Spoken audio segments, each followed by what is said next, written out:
Assalamualaikum warahmatullahi wabarakatuh. Alhamdulillahirabbil alamin. Pada kesempatan kali ini saya akan menyampaikan perkuliahan konseling Islami dengan materi yang pertama. Sebagai pengantarnya sudah saya sampaikan pada awal perkuliahan bahwasanya materi konseling Islami ini memang sengaja diberikan untuk teman-teman di Fakultas Syariah agar nantinya sebagai bekal di kehidupan mendatang, bahwasanya sebagai hakim, sebagai advokat, sebagai mediator dan lain sebagainya, sehingga ketika bersinggungan dengan klien atau teman sejawat dan lain sebagainya bisa menyelesaikan masalah-masalah terkait dengan konseling Islam. Sehingga materi yang akan saya sampaikan ini hari ini kita akan berkenalan terlebih dahulu apa yang dimaksud dengan definisi konseling Islami, kemudian apa yang menjadi landasan dari konseling Islami, dan diakhiri dengan tujuan dan fungsi dari konseling Islami. Oleh karena itu, mari kita awali pertemuan kali ini dengan baca basmalah. Mudah-mudahan apa yang saya sampaikan nanti bermanfaat dan bisa dipahami. Bismillahirrahmanirrahim. Baik, kita awali dari definisi etimologi maupun terminologi. Nah, kalau kita merujuk kepada literatur bahasa Arab, kata konseling itu disebut dengan berasal dari kata al-irsyad atau al-istisyarah. Dan kata bimbingan tersebut disebut juga dengan istilah taujih. Dengan demikian, bahwasanya secara bahasa, secara etimologi, kata irsyad itu berarti huda, al-huda atau petunjuk. Jadi ad-dalalah dalam bahasa Indonesia berarti petunjuk. Sedangkan kata istisyarah itu berarti tolaba min nasihah ya. Tolaba min nasihah. Jadi dalam artinya itu meminta nasihat atau konsultasi. Itu kalau kita ambil definisi secara etimologi atau secara bahasa. Nah, kita lanjut pada terminologi atau istilah dari konseling Islami. Kita ambil pendapat dari salah satu pakar yang saya kutip di sini adalah menurut Hamdani Bakron Az-Zaki. Ketika beliau diminta untuk mendefinisikan konseling Islam itu, beliau mengatakan bahwasanya konseling Islami itu adalah suatu aktivitas dalam memberikan bimbingan, pelajaran, dan pedoman kepada individu atau klien dalam hal bagaimana seharusnya seorang klien mengembangkan potensi akal pikirannya, kejiwaannya, keimanan dan keyakinannya, serta dapat menanggulangi problematika hidup dan kehidupannya dengan baik dan benar secara mandiri berdasarkan Al-Quran dan Sunnah Rasulullah. Itu definisi yang diberikan oleh Hamdani Bakron. Nah, kalau kita mau merujuk dari definisi yang disampaikan oleh para ahli itu banyak sekali. Oleh karena itu, pada kesempatan kali ini nanti saya menugasi mahasiswa yang ikut kuliah dengan saya konseling Islami. Saya meminta dari kalian untuk mencari definisi para ahli terkait dengan konseling Islami. Di sini hanya saya sampaikan satu pengertian atau definisi menurut satu pakar. Nah, saya meminta panjenengan untuk menuliskan pendapat lain menurut pakar yang lain terkait dengan definisi dari konseling Islami. Nanti kapan-kapan tugas tersebut akan saya minta untuk dikumpulkan. Jadi terserah, paling tidak ada 2 pakar yang mendefinisikan terkait dengan konseling Islami, karena saya yakin antara pakar satu dengan pakar yang lain dalam mendefinisikan kurang lebih memang sama, tetapi pasti ada poin yang ingin ditunjukkan antara ahli yang satu dengan yang lainnya. Oke, saya anggap paham ya untuk definisi dari konseling Islami. Berikutnya adalah ketika kita sudah mengetahui definisi konseling Islami, bahwasanya tadi disampaikan kalau konseling Islami itu adalah suatu aktivitas ketika seseorang memberikan bimbingan, memberikan pedoman, pembelajaran dan lain sebagainya kepada seorang klien dalam hal memaksimalkan potensi akal pikirnya dan seterusnya, sesuai dengan, karena ada kata-kata Islam di situ, maka landasannya adalah Al-Quran maupun hadis. Maka bisa disimpulkan ya, rumusan pokok adanya konseling Islam itu ada beberapa hal yang perlu saya sampaikan, bahwasanya konseling Islam itu adalah pemberian bantuan kepada klien untuk mengetahui, untuk mengenali, untuk memahami keadaan dirinya sendiri sesuai dengan hakikatnya, atau memahami kembali keadaan dirinya. Jadi sebetulnya seorang konselor itu sebetulnya sifatnya hanya membantu. Ya, membantu di sini bukan memberikan yang sifatnya material ya. Jadi artinya agar bagaimana seorang klien itu bisa memahami kondisi dirinya. Terkadang orang itu kalau sudah terkena permasalahan, ia tidak bisa mengetahui apa yang terjadi dalam diri saya. Oleh karena itu seorang klien kemudian membutuhkan seorang konselor, ya, jadi seorang pembimbing begitu. Maka bisa disimpulkan bahwasanya konseling di sini, rumusan pokok tentang konseling Islami itu ya, kita sebagai seorang konselor misalkan itu memberikan bantuan kepada klien agar mengetahui posisi dia, status dia, permasalahan yang dihadapi itu sebetulnya seperti ini loh. Jadi posisi konselor di sini sebenarnya tidak menghakimi, tidak kemudian langsung memberikan jalan keluar, itu tidak. Pertama mendudukkan terlebih dahulu, ya. Sebenarnya posisi si klien itu seperti ini.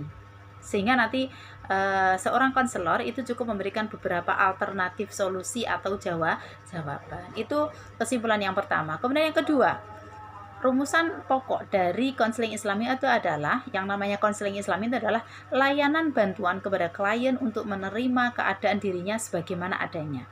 Jadi seorang konselor yang baik itu adalah konselor yang mampu menjelaskan kepada kliennya tentang kondisi yang sebenarnya dari si klien, sehingga si klien itu nanti mampu bisa menerima kondisi dirinya sendiri.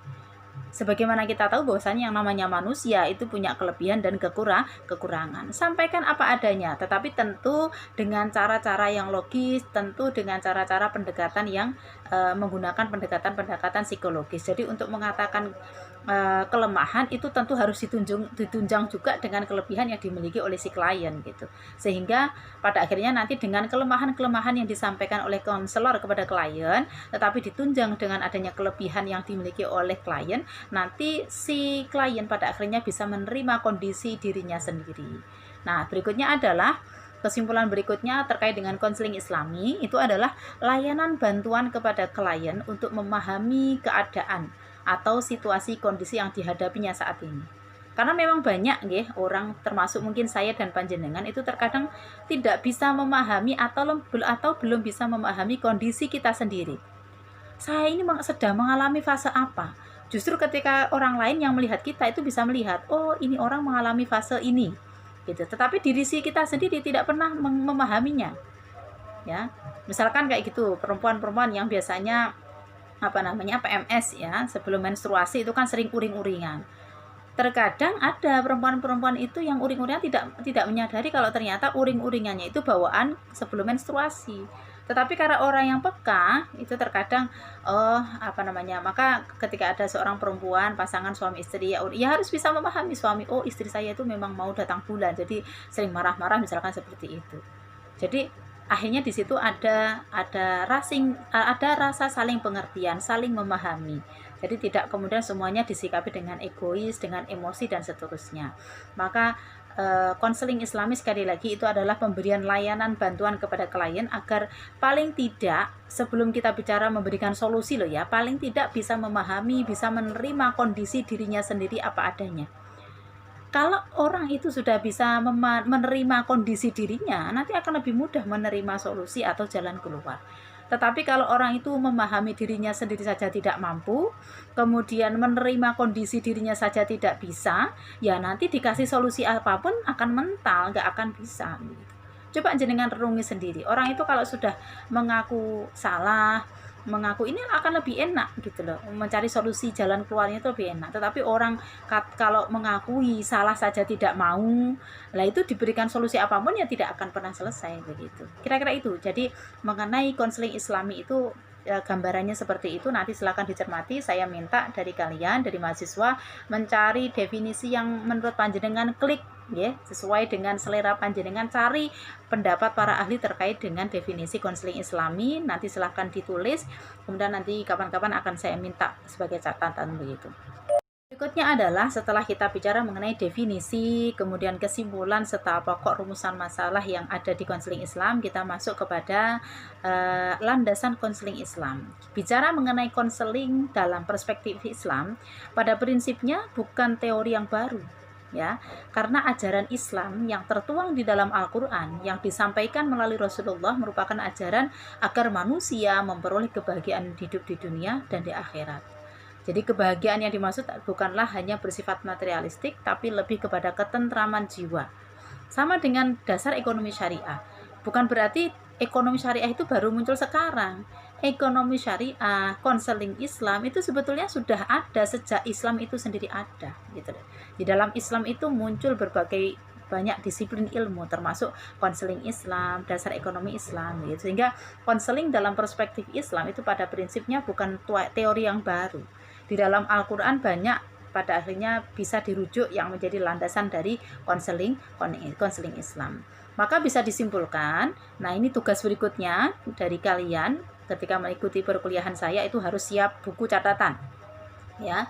Tugas panjenengan adalah, karena di sini tidak saya tampilkan bunyi surat Al-Qur'annya seperti apa, terjemahnya bagaimana, tidak saya sampaikan, maka tugas panjenengan adalah setiap surat yang saya tampilkan di sini jenengan wajib menulis berikut Arab dan terjemahnya. Berikut kalau bisa mencari kesimpulan ya ketika ayat tersebut dihubungkan dengan konseling Islam itu seperti apa. Baik, saya mulai landasan konseling Islami.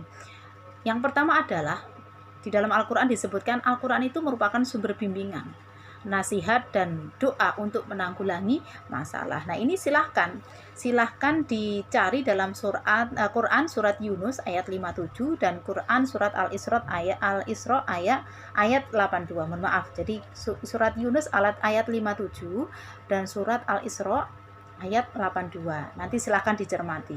Maksud daripada kedua surat tersebut ketika dihubungkan dengan konseling Islam itu apa? Kita tahu bahwasanya Islam itu adalah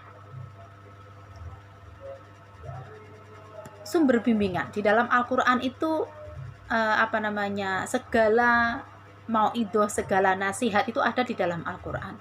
Maka nasihat dan doa untuk menanggulangi masalah itu semuanya ada di dalam Al-Qur'an. Sebagaimana yang tercantum di dalam surat Yunus ayat 57 disampaikan bahwasanya ya ayyuhan nasu qad ja'atkum mau'idhah mir rabbikum wasyifa'un lima fis suduri wa huda wa rahmatan lil mu'minin. Artinya di situ, wahai manusia, telah datang kepadamu suatu pelajaran dari Tuhanmu, dan di situ ada obat, di situ ada nasihat dan seterusnya. Maka ini sangat erat sekali kaitannya dengan konseling Islam. Ketika Anda punya masalah, bukalah Al-Quran, cermati, pahami, amalkan apa yang dimaui di dalam Al-Quran. Selanjutnya adalah surat Al-Isra. Itu landasan orang melakukan konseling Islami adalah diantaranya adalah merujuk kepada surat Al-Isra ayat 82. Berikutnya, untuk meringkas waktu, disampaikan bahwasanya para rasul, nabi, aulia atau para ahli waris mereka itu adalah konselor dan terapis yang diutus oleh Allah. Jadi sebetulnya Rasulullah itu memiliki peran multi talent, multitasking.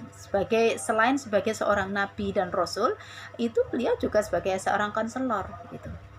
Jadi dalam diri Rasulullah itu sudah ada jiwa-jiwa konseling, ya, sudah ada ilmu-ilmu konseling dalam diri Rasulullah.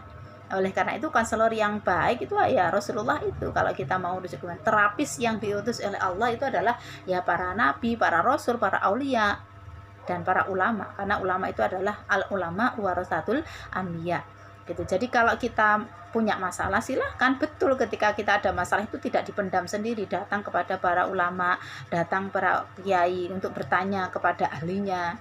Saya itu punya masalah itu sangat dianjurkan ya, jadi datang bukan ke dukun ya, jadi datang kepada ahlinya itu ya ketika kita punya masalah, datang misalkan sakit berarti ke dokter, misalkan jenengan lagi punya masalah apa boleh datang ke kiai, barangkali Pak Kiai punya nasihat-nasihat yang bisa memberikan pencerahan terhadap masalah yang kita hadapi. Kemudian berikutnya adalah nanti silahkan dicermati juga dalam surat Jum'ah ayat 2. Jadi nanti silahkan dicermati, memang Rasul itu diutus oleh Allah untuk mengajarkan hikmah kepada para hambanya, kepada para umatnya. Oke, berikutnya adalah Allah adalah maha konselor dan maha terapis. Jadi tidak ada kemampuan siapapun dan apapun dalam membantu manusia dalam memecahkan masalahnya yang akan melebihi bantuan yang diberikan Allah kepada hati manusia. Ini tercantum dalam surat Yunus ayat 108 dan 109. Jadi sebetulnya permasalahan seberat apapun yang hadapi oleh manusia ya kembalinya adalah kepada Allah gitu. Jadi kembalinya adalah kepada Allah. Kita memohon kepada Allah Terus kalau kita langsung memohon kepada Allah berarti kita tidak butuh konselor dong gitu. Loh, tadi disampaikan para nabi, para rasul, aulia, ulama saja itu diutus oleh Allah gitu loh. Maka boleh kita datang sebagai seorang konselor, nanti konselor Islami itu akan mengarahkan. Jadi solusinya seperti ini, kemudian pada akhirnya adalah harus tawakal kepada Allah. Oke, berikutnya adalah disampaikan bahwasanya adanya kewajiban mencari jalan menuju kepada perbaikan dan perubahan. Bahwasanya seorang manusia itu ketika ada masalah itu tidak boleh kemudian pasrah, berserah diri. Wis apa jari pangeran, ya apa jari pangeran itu harus diupayakan, harus ada ikhtiarnya, tidak kemudian berdiam diri. Dirasa-rasakno sendirian, ya harus mencari solusinya, harus berikhtiar gitu. Jadi ada kesungguhan dan perjuangan. Dan diantaranya adalah bertanya kepada ahlinya. Bertanya kepada ahlinya, ya konselornya itu macam-macam. Kalau jenengan memiliki jiwa jenengan terguncang, boleh datangnya ke psikologi, ke psikolog, boleh datang ke psikiater dan seterusnya. Monggo. Jadi wujudnya bisa macam-macam, bisa datang ke kiai, bisa datang ke psikiater, bisa datang ke psikolog dan seterusnya. Karena kita bertanya kepada ahlinya gitu loh. Jadi di dalam Al-Qur'an semuanya tercantum bahwasanya kalau punya masalah silahkan datang kepada ahlinya, dan tentu seorang konselor yang Islami itu akan memberikan solusi-solusi yang pada akhirnya menuntun kita agar pasrah kepada Allah. Nah, berikutnya adalah bahwasanya selain kita ada kewajiban untuk menyelesaikan permasalahan itu, manusia akan bermasalah itu ketika bagaimana? Jadi manusia itu akan bermasalah akibat meninggalkan ketentuan dan hukum-hukum Allah sebagaimana tertera di dalam Al-Quran. Jadi obat segala masalah itu sebenarnya sudah ada. Obatnya semuanya di dalam Al-Quran.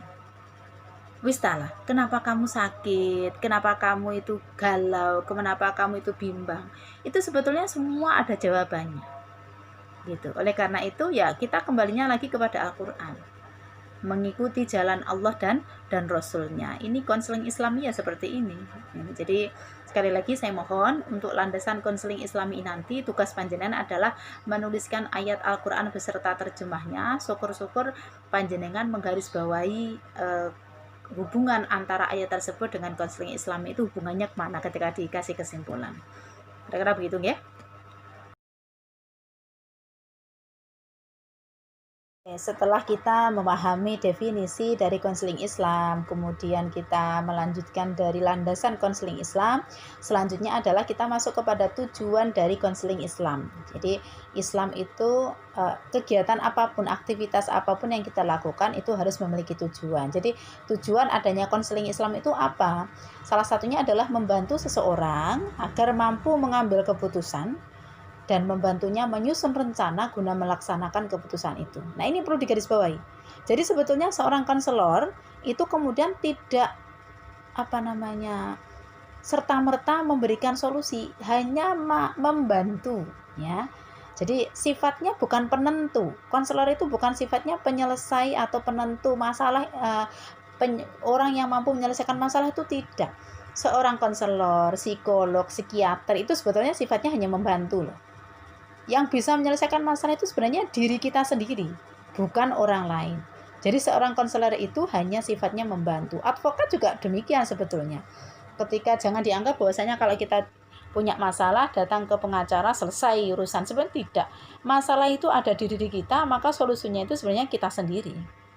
Maka seorang advokat, seorang konselor itu sebetulnya sifatnya hanya membantu seseorang agar kita, orang yang punya masalah itu mampu mengambil keputusan yang benar dan tepat, dan membantunya menyusun rencana guna menyelesaikan keputusan itu. Dengan keputusan itu ia bertindak atau berbuat sesuatu yang konstruktif sesuai dengan perilaku yang didasarkan atas ajaran Islam. Kita sifatnya hanya mengarahkan, kita sifatnya hanya membantu, hanya memfasilitasi. Sehingga layanan konseling Islam itu ditujukan untuk membantu manusia sedapatnya agar terhindar dari masalah.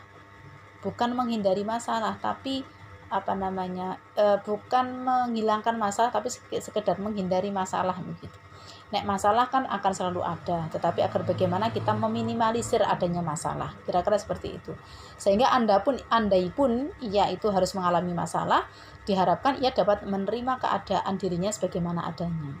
Gitu. Jadi paling tidak itu tadi loh. Orang itu kalau sudah bisa legowo, itu yang kemudian yang kita cari. Jadi kalau seseorang itu sudah mau legowo menerima kondisi dirinya, itu akan lebih mudah menjalani hidup. Jadi seorang konselor sekali lagi sifatnya hanya membantu mengarahkan agar si klien itu bagaimana bisa menerima kondisinya diri, sekaligus kalau sudah menerima keadaan itu maka solusi apapun yang akan diberikan nanti insya Allah akan bisa diterima dengan baik begitu. Sehingga kalau kita itu bisa menerima segala kondisi yang kita alami, itu kita itu akan mudah mengatakan bahwasanya segala ini adalah semuanya datangnya dari Allah. Dengan mudah mengatakan inna lillahi wa inna ilaihi raji'un. Saya punya masalah, tapi saya juga punya Allah. Maka kita kembalinya kepada Allah. Tapi kalau kita itu punya masalah kemudian hanya disikapi dengan ego emosi, disikapi hanya dengan merintih dan seterusnya, ya akan sakit semua rasanya begitu. Jadi intinya adalah dengan adanya konseling ini klien dibantu untuk bersikap supaya bisa tawakal, pasrah kepada Allah. Yang namanya pasrah di dalam Islam itu bukan berarti pasrah begitu saja, bukan berarti pasrah tanpa ada usaha. Jadi berusaha dulu baru tawakal. Jadi tawakalnya itu belakangan, jangan tawakalnya artinya sebenarnya kalau memahami antara ikhtiar dan tawakal itu letaknya di mana, mana yang duluan. Kalau menurut saya pribadi sebetulnya tawakal dan ikhtiar itu berjalan beriringan, sehingga bukan berarti kita itu pasrah tanpa ada ikhtiar, itu tidak. Jadi diharapkan dengan adanya tujuan konseling Islami ini bisa tercapai kehidupan yang sesuai dengan ajaran Islam. Baik, maka berikutnya bisa kita rumuskan sebetulnya tujuan pokok konseling Islami itu apa? 1. Membantu manusia agar dapat terhindar dari masalah. Nah, menghindar itu beda dengan menghilangkan. Sekedar menghindar gitu loh, karena manusia itu tidak bisa menghilangkan masalah. Masalah itu akan selalu ada. Setidaknya dengan adanya konseling ini kita bisa menghindari masalah. Gitu. Mengurangi, meminimalisir begitu. Kemudian yang kedua, membantu klien agar menyadari hakikat diri dan tugasnya sebagai manusia dan hamba Allah. Kita itu kan manusia itu kan seperti wayang ya. Wayang itu kan harus manut sama dalangnya. Sudah kalau orang itu sudah bisa memahami bahwasanya manusia itu hidup di dunia itu sebagai panggung sandiwara, ya kita tinggal menjalankan peran kita sebagai hamba Allah. Kita dikasih masalah, kita disuruh berusaha, dan pada akhirnya kita disuruh tawakal. Kemudian yang ketiga, tujuan pokok dari konseling Islam itu adalah mendorong klien untuk tawakal dan menyerahkan permasalahannya kepada Allah tanpa harus kehilangan keaktifan dan kreativitas serta keberanian untuk bertindak. Jadi orang yang beriman, orang yang berilmu itu bukan berarti pasrah tanpa berbuat. Dalam kepasrahannya itu justru dia memaksimalkan segala bentuk potensi dirinya. Jadi segala potensi dirinya, keaktifannya, kreativitasnya itu dimaksimalkan. Adapun hasilnya wis terserah Gusti Allah. Kemudian yang terakhir, mengarahkan klien agar istiqomah menjadikan Allah sebagai konselor yang maha segalanya, yang maha sumber memperoleh keberanian dan kekuatan bagi menyelesaikan masalah serta sumber memperoleh ketenangan hati. Akhirnya ketika kita sudah berikhtiar menemui seorang konselor, ya akhirnya kita harus merapatkan diri, merapat kepada Allah, kita nangis sama Allah, kita mengadu kepada Allah gitu. Selain mengadu dan bukan berarti kalau sudah mengadu kepada Allah kemudian kita berdiam diri, tidak. Ikhtiar apa yang harus saya lakukan? Itu jadi tujuan dari konseling Islami itu seperti itu. Berikutnya, ketika kita sudah menyampaikan tujuan pokok dari konseling Islami, maka kita masuk kepada fungsi dari fungsi dari konseling Islam ya, lanjutan dari tujuan ini. Fungsi dari adanya dibutuhkannya konseling Islam itu dalam rangka apa? Yang pertama adalah dengan adanya konseling Islami itu secara preventif itu membantu klien untuk mencegah timbulnya masalah dalam dirinya. Jadi konselor itu sebenarnya wujudnya bisa Bisa orang tua panjenengan sendiri, pasangan panjenengan, teman panjenengan, guru panjenengan, kiai panjenengan, ustadz panjenengan gitu. Dan pada akhirnya nanti monggo wasyawirhum fil amr. Anda boleh berdiskusi tentang permasalahan yang jenengan sampaikan. Kenapa? Karena konseling Islam ini fungsinya salah satunya adalah untuk mencegah agar tidak timbul masalah yang berlebih pada diri panjenengan sendiri. Jadi ketika Anda itu sudah mendapati masalah, bagaimana caranya supaya permasalahan itu tidak semakin runyam gitu.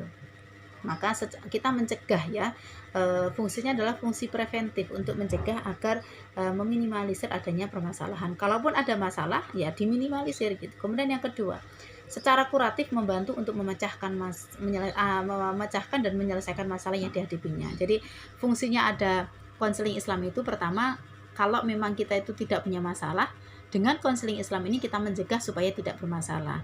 Kemudian fungsi yang kedua, kalau memang kita itu punya masalah, agar bagaimana kita bisa menyelesaikan atau memecahkan masalah yang sudah ada itu gitu. Kemudian yang ketiga, secara perseveratif membantu menjaga situasi dan kondisi dirinya yang telah baik agar jangan sampai kembali tidak baik. Jadi artinya kalau kita itu kalau kita itu tidak punya masalah, caranya supaya tidak punya masalah. Kalau ternyata kita itu tetap punya masalah, ya agar bagaimana masalah itu bisa terselesaikan. Lalu kemudian fungsi yang ketiga itu ya intinya dari hari ke hari itu harus lebih baik dari hari yang sebelumnya. Kalau hari ini sudah baik, jangan sampai kita terjerumus dalam lubang yang sama. Kira-kira seperti itu. Jadi tujuan konseling Islam itu membantu menjaga kestabilan diri ya. Kalau kemarin itu sudah pernah kejadian seperti ini, bagaimana caranya kejadian ini tidak boleh terulang kembali gitu. Kemudian yang terakhir, fungsi dari adanya konseling Islam itu adalah secara developmental membantunya menumbuh kembangkan situasi dan kondisi dirinya yang telah baik agar dapat menjadi lebih baik secara berkesinambungan sehingga menutup kemungkinan untuk munculnya kembali masalah dalam kehidupannya. Intinya sebagai manusia, kita itu kan sebagai manusia tentu harus ada perkembangan dari hari ke hari, dari waktu ke waktu, semakin dewasa dan seterusnya. Oleh karena itu dengan adanya konseling Islam ini saya pikir menjadikan kita lebih dewasa begitu. Oke, kira-kira itu yang bisa saya sampaikan. Monggo dicatat, digarisbawahi apa yang sudah saya sampaikan dari awal tadi. Mudah-mudahan bermanfaat.